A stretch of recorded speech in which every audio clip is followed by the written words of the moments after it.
हरिओम। सुप्रभातम। मैं गणित वाला किशोर कुमार लाल दास। तो आज के जो शिक्षार्थी बंधु भगिनी हैं हमारे, जिनके लिए आज का शिक्षण कार्य होने वाला है, वो क्लास 8th के भैया बहन हैं या क्लास 8th के स्टूडेंट हैं। तो उनके लिए जो चैप्टर स्टार्ट हुआ था उसी कड़ी को आगे बढ़ाते हुए मैं जो चैप्टर स्टार्ट हुआ था क्वाड्रिलेटरल, उसी का आज लास्ट क्लास है और उसको हम लोग देखेंगे, समझेंगे। और कुछ प्रॉब्लम बचे हुए थे इस चैप्टर का, जो आपको डायगोनल बेसिस पे था या साइड के आधार पे निकालने के लिए क्वेश्चन रहता है, या डायगोनल का प्रॉपर्टी के आधार पे निकालने का प्रॉब्लम रहता है। और कोई कोई हो सकता है मिक्सअप भी रहे। तो 3 टाइप का क्वेश्चन रहेगा। डायगोनल बेसिस पे डायगोनल बाइसेक्ट ईच अदर करके डायगोनल लिखा रहेगा, कोई 3 में से एक पार्ट आपको अब्सेंट रहेगा। या हो सकता है साइड के बेसिस पर भी रह सकता है क्वाड्रिलेटरल में, जैसे स्क्वायर का, रेक्टेंगल का, पैरेललोग्राम का, इस तरह का पिक्चर का आपका साइड एक लिखा रहेगा, अदर साइड्स निकालना रह सकता है। और तीसरा मिक्सअप रहेगा। मान लीजिए डायगोनल है, उसका एंगल लिखा हुआ है, तो अल्टरनेट एंगल के आधार पे दूसरा एंगल कैसे फाइंड करेंगे। या फिर एक और तरह का मिक्सअप में रहता है, जो एक ही पिक्चर में 2-3 पिक्चर बना देंगे और उसमें से निकाल करके सूटेबल पोजीशन निकाल करके किसी एक ट्रायंगल का या किसी चीज़ का कंसीडर करके उसको हम लोग फाइंड करेंगे अदर एंगल्स को। इस तरह का प्रॉब्लम आपको मिल सकता है इसमें, जो लास्ट क्लास है क्वाड्रिलेटरल का, उसमें। इसको आज अच्छे से देखेंगे, समझेंगे। और समझने के बाद प्रैक्टिस करना भी बहुत ही आवश्यक होता है। तो जो बताया जाएगा उस चीज़ को आप लोग नोट्स बनाएंगे और थोड़ा सा प्रैक्टिस करेंगे। और जो एक्सरसाइज का कुछ क्वेश्चन बचे होंगे तो उसका भी बनाएंगे। तो इस तरह से आज लास्ट क्लास है क्वाड्रिलेटरल का, क्लास 8 के भैया स्टूडेंट्स के लिए। तो let us go to see. Again I request you to please share, follow and like the videos if you have like this thing. Okay, let us go again. Today is a nice day to see the written form, how can these problems can solve.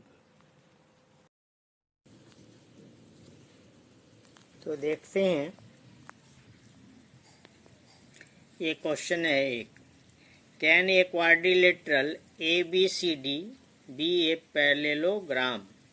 ये जो quadrilateral है, 4 sided polygon is called quadrilateral. तो 4 side वाला है, quadrilateral है ये। इसका नाम है ABCD। तो ये पैरेललोग्राम होगा या नहीं होगा, इसके बारे में आपको लिखना है विथ रीजन। देखिए, ये इसका ये भी देख रहे हैं 90 से बड़ा एंगल है और ये भी 90 से बड़ा है। यही दोनों बताया गया है। तो ये नो होगा, because here sum of opposite angle is 180 degree. ये भी यहाँ जो सम बताया गया है 100, अपोजिट एंगल का सम 180 डिग्री। तो ये क्या हो गया, नो। तो सम ऑफ एडजेसेंट एंगल इज 100, ये कंटिन्यूस एंगल का सम 180 होना चाहिए, न कि अपोजिट का। अपोजिट में एक ही एंगल एक ही कंडीशन में हो सकता है, जब वो रेक्टेंगल होगा तब ऑल एंगल 90 डिग्री होता है, तो उस कंडीशन में हो सकता है ये। लेकिन अदर कंडीशन में ये पैरेललोग्राम नहीं होगा, क्योंकि यहाँ पे एडजेसेंट एंगल, अगल बगल का एंगल का सम 180 आना चाहिए। ये चाहिए कोई भी कॉन्सिक्यूटिव एंगल का सम 180, लेकिन यहाँ अपोजिट एंगल का सम 180 लिखा है। तो इसका मतलब ये है जो एंगल ये पैरेललोग्राम नहीं होगा। उसी तरह देखिए दूसरा क्वेश्चन एक दिया हुआ है, साइड इसमें लिखा हुआ है क्वाड्रिलेटरल 4 सेंटीमीटर, 8 सेंटीमीटर और 8 सेंटीमीटर। तो एक अपोजिट साइड सारे इक्वल हो गया, एक पेयर, तो अपोजिट साइड सारे इक्वल। अदर पेयर है 4 सेंटीमीटर और इधर है आपका 4.4 सेंटीमीटर। तो पैरेललोग्राम क्या अपोजिट साइड्स आर इक्वल होता है दोनों पेयर्स में, एक ये और दूसरा पेयर में इधर वाला। तो इधर वाला डिफरेंस है, एक 4 है दूसरा 4.4 है। तो ये क्या लिखेंगे? No, because opposite sides are not equal. Because opposite sides are not equal. One pair is equal, other pair is not equal. Other pair 4 centimeter and its opposite side 4.4. Therefore, the one pair is equal, other pair of opposite side not equal. So this is the not parallelogram. इसी तरह का एक question ये है दिया हुआ, A angle लिखा हुआ है आपका 70 डिग्री और सी लिखा हुआ है 65 डिग्री। तो ये क्या होगा? पैरेललोग्राम होगा। देखिए यहाँ पे इसमें भी तो वही आ जाएगा question, because opposite angle are not equal. Opposite angle equal नहीं है। पैरेललोग्राम का क्या होता है? Opposite sides are equal, opposite angles are equal, opposite sides are parallel. तो यहाँ पे अपोजिट एंगल्स जो है इक्वल नहीं है, इसलिए ये पैरेललोग्राम नहीं है। तो इस तरह से इस क्वेश्चन में तो इस तरह से दिया गया है, ये क्वाड्रिलेटरल जो दिया गया है वो पैरेललोग्राम है या नहीं है तीनों में। इसके बाद क्या है? Draw a rough figure of quadrilateral का रफ पिक्चर बनाना है, स्केच बनाना है।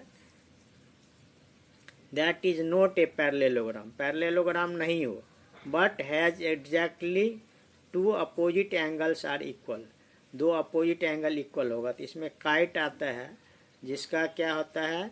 क्वाड्रिलेटरल भी है और पैरेललोग्राम नहीं है, लेकिन इसका two opposite angles of equal, एक इसके सामने वाला एंगल्स इक्वल होगा। ये दोनों जरूरी नहीं है, लेकिन one pair of opposite angles are equal. तो इस आधार पे कह सकते हैं ये पिक्चर बनेगा काइट का। उसी तरह से ये देखिए, ये क्वेश्चन बहुत ही इम्पोर्टेंट है। The measure of to adjacent angle of a parallelogram. Parallelogram का एडजेसेंट बगल वाला दो एंगल का जो रेशियो है वो लिखा हुआ 3:2। क्या चीज लिखा हुआ है? एंगल का ratio, are in ratio, angles of parallelogram in ratio, angle का रेशियो। इसको 2x इसको 3x मान लें, जब भी रेशियो में रहेगा तो x कंसीडर करके। तो दोनों को हम ऐड कर दिए यहाँ पे, 2x plus 3x, sum of adjacent angle 180 होता है पैरेललोग्राम में। Sum of adjacent angle is 180 degree in a parallelogram. तो दोनों को ऐड कर दिए, एगो को 2x कंसीडर किए, दूसरा का 3x। तो सम कर दिए तो x का वैल्यू निकल गया 36 और एंगल आपका निकल गया 3x। फर्स्ट जो ये वाला है 3 से मल्टीप्लाई कर देंगे 108, दूसरा जो होगा 2x, तो 2x x का वैल्यू 36, इससे मल्टीप्लाई कर दिए तो 72। तो ये एक क्वेश्चन बन गया आपका। इस तरह से एक क्वेश्चन ये भी रहता है, two adjacent angle of a parallelogram have equal. Adjacent angle equal है, equal measure. Find the measure of each of the angle of the parallelogram. देखिए जब ये दो हो गया तो सारा 90 डिग्री हो जाएगा। Let the measure of adjacent angle भी ऑफ पैरेललोग्राम भी x। एडजेसेंट एंगल जो है वो इक्वल x है, तो x प्लस x कर दिए 180, सम ऑफ एडजेसेंट एंगल का प्रॉपर्टी से।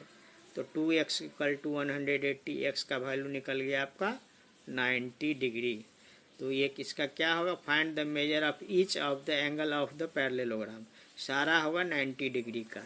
तो इसलिए हम लोग लिख सकते हैं, hence the measure of each angle of the parallelogram are 90 degree. एक 90 है, दूसरा भी 90, तो अदर अपोजिट 90 तो ऑटोमेटिकली हो जाएगा।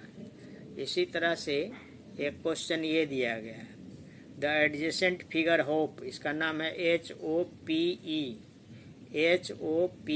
होप ये क्वाड्रिलेटरल है।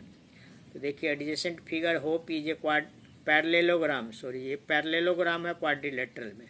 Find the angle measure XYZ का वैल्यू निकालना है, x का, y का और z का। तो देखिए ये और ये पैरेललोग्राम है तो अपोजिट साइड्स आर पैरेलल, ये दोनों पैरेलल होगा और इक्वल भी होगा। तो ये लाइन जो ट्रांसवर्सल है इसके आधार पर ये इक्वल टू y, क्योंकि अल्टरनेट इंटीरियर एंगल। तो पहले यहाँ पर देखते हैं 40 plus z, 40 plus Z equal to 70 degree, क्योंकि ये करस्पॉन्डिंग एंगल हो जाएगा, इसके बराबर में इधर आ जाएगा, दोनों आ गया, करस्पॉन्डिंग एंगल्स हो गया, ये और ये इक्वल होगा, तो ये 70 है, तो ये दोनों का सम भी 70, तो जेड का वैल्यू 30 आ गया। उस तरह से आप देखिए, now x plus Z, x plus Z plus 40 degree, ये प्लस ये एडजेसेंट एंगल का सम हो गया, ये दोनों बगल में है, तो एडजेसेंट एंगल कर दिए, X plus Z plus 40 equal to 180, the sum of adjacent angle. एक बगल वाला एंगल ये इधर वाला भी हो सकता है, चाहे ये वाला भी हो सकता है, तो हम यहाँ दिया हुआ है ये दोनों को ले लिए एडजेसेंट एंगल, ये दोनों का सम 180, तो ये तीनों को जोड़ दिए, यहाँ डबल है, दोनों को ऐड कर दिए, इसको ऐड कर दिए, तो 180 डिग्री, तो x का वैल्यू आ गया 110 डिग्री। उस तरह से y का वैल्यू तो पहले से है 40 डिग्री, y का तो 40 पहले निकल गया था, x का 110 डिग्री, और z क्या होगा, तो z इक्वल टू 30 डिग्री, क्योंकि y का अल्टरनेट इंटीरियर एंगल भी है z, तो z इक्वल टू 30 डिग्री, तो इसलिए x हो गया 110, z हो गया 30, y हो गया 40 डिग्री। तो इस तरह का ये क्वेश्चन है, इस चीज़ को आप लोग देख कर के समझ के प्रैक्टिस करेंगे, नोट्स तैयार करेंगे। और एक क्वेश्चन ये भी है, इसका भी देख लीजिए, इसको खुद से बनाने का प्रयास करेंगे।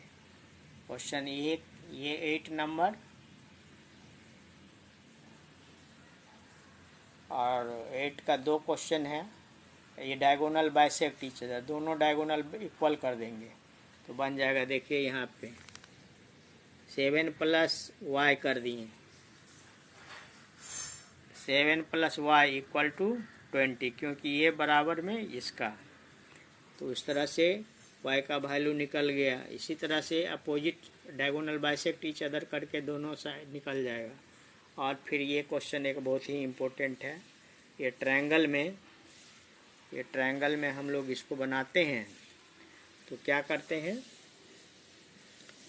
ये एंगल जो है और यहाँ पर ट्रायंगल कंसीडर करेंगे, इसका निकाल लेंगे वैल्यू एडजेसेंट एंगल से, और इसका जो निकलेगा 180 में तो 60 हुआ, ये भी 60 आ जाएगा यहाँ पे। अब देखिए, अब ये 60 हो गया, इसके सामने वाला भी x का 60 हो गया, ये दोनों निकल गया, इधर s वाला निकला आपका 60 और इसके सामने वाला x है, ये हो गया 70, तो तीनों का 180 डिग्री ट्रायंगल में, तो 180 करके इसको बनाएंगे हम लोग, तीनों एंगल को जोड़ करके सम ऑफ एडजेसेंट एंगल से एक निकला, फिर ट्रायंगल में सम ऑफ एंगल्स का प्रॉपर्टी से निकल जाएगा, तो उसका वैल्यू रेस्ट का निकल जाएगा।